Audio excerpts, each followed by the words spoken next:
We come to week 3 of our Living Stones homily series on this Ascension Sunday. In week 1, we laid the foundation of our vision to grow into a family of disciples, passionately in love with Jesus, united in purpose to make his love known. In week 2, we reflected on the structures which currently support our parish life and the need of reform, so as to become a community of living stones, building a spiritual house. I announced that in the coming weeks we will be forming a parish pastoral council to discuss how we lay the foundations of our vision. Chief among the consideration is to be where and at what times we as one parish worship. These homilies have been recorded and can be found on the homilies page of the parish website, royaldocs.faith. I encourage you to watch and to re-watch them so as to remain emotionally and spiritually involved. Paper copies of these homilies will also be made available on request. Today we're going to look at discipleship, ministry and growth. No one will believe me, but I once skimmed a stone on a lake in Wanstead for 26 bounces. One factor that takes away some credibility from this true story is the impossibility of counting all the 26 bounces. It bounces simply too quick on the water for the eye to see. However, there is an easier way to do the count because each bounce creates a ripple and they last a bit longer. Enough time for me to count what surely would have gone into the Guinness Book of Records had someone official been around. So I did the count, then I turned around screaming to my mates, look, a 26er. They eventually looked, but by then all the small ripples had merged into one big ripple, and my true story became myth, a legend. Dropping even the smallest pebble into still water can create a rippling, cascading effect which disrupts, unsettles, and shakes into life everything it touches. Look at Jesus. If we had never heard of him and someone had simply explained God's strategy to win back all of heaven and earth to himself, we might have raised our eyebrows too. God decides to take human flesh in an insignificant village in the middle of an embattled region, which is dominated by superpowers to the north, south, east and west, under the most powerful empire in history. He is a member of a people under constant persecution. His life is the very definition of a drop in the ocean.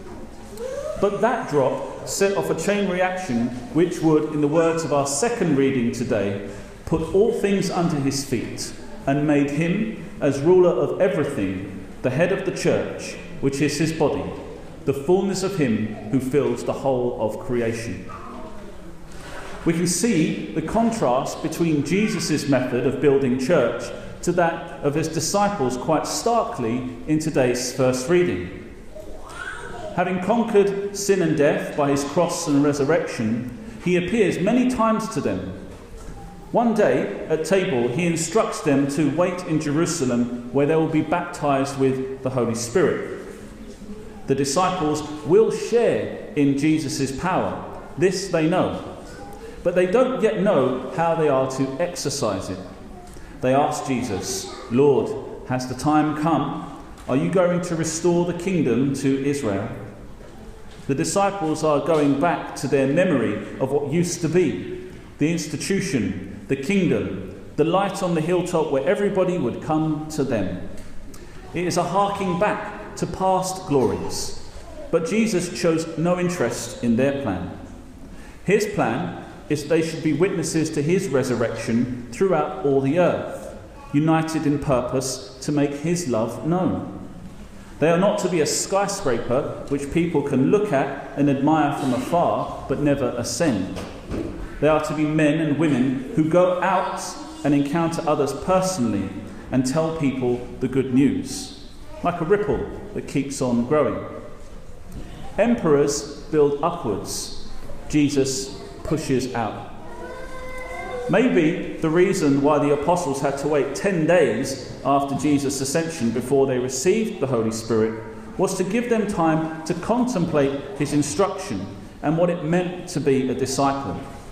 He had to go away from them so that they might realize that he was more present to him than ever, that in fact he was returning to live in each one of them.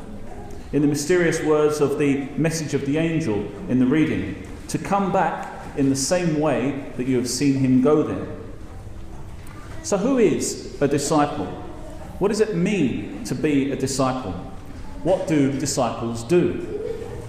A disciple is first one who is called personally by Jesus to be with him.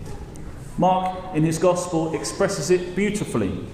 He says, Jesus went up into the hills and called those to him whom he desired to be with him and to be sent out to preach. If you are here today, you have the opportunity to realize this. Jesus is saying, I want you. I want you to be with me. I want to share myself with you. For what purpose? To be sent out to preach. Now that does not literally mean what I'm doing up here right now, but rather it is what comprises our vision statement, to make his love known to others out there. What is the end purpose of that? It's in our gospel today. Again, from a mountaintop, Jesus gives the Great Commission. Go, make disciples. A disciple is one who is chosen by Jesus to share intimately in his love, shares this intimacy with others, and makes disciples of them. Disciples make disciples.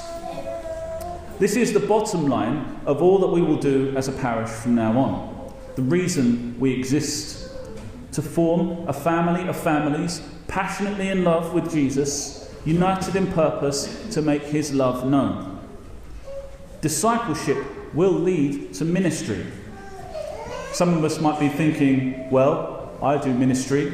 I'm a Eucharistic minister. I do music. I read. I'm running this or that program, etc. And if you are providing any service in the church at present, let me say thank you. But let me use myself as an example of where we can go wrong even here. I was a priest for over 7 years before I became a disciple.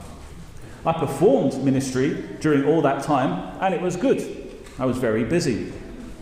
On the day I became a disciple, I went from being a person who did or performed ministry to a minister of the gospel.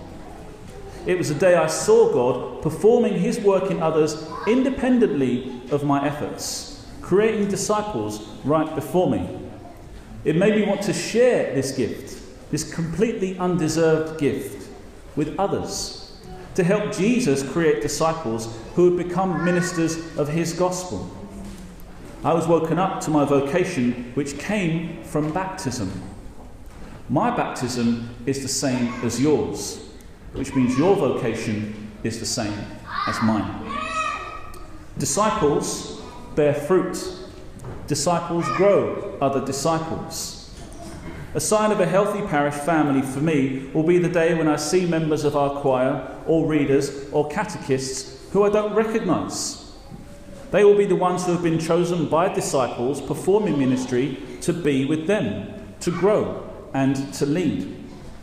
A classic sign of bad health or stagnation is when we see the same people doing the same ministries with no new members.